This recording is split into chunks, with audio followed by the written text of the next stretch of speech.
Ainda em tempo estaremos seguindo o voz para o Reis, cantando Jesus, logo após a comissão que ele levantou, estará louvando a Deus.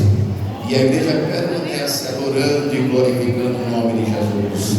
O Senhor está presente nesta reunião e você tem a liberdade de adorar, de glorificar, de bendizer, de exaltar aquele que salvou a sua alma, que ele batizou, que ele fez promessa. Certamente, pelo fato de estar debaixo da promessa, é motivo pelo qual você pode adorar, glorificar, bendizer e aguardar a promessa acontecer na sua vida, em nome de Jesus. Glória.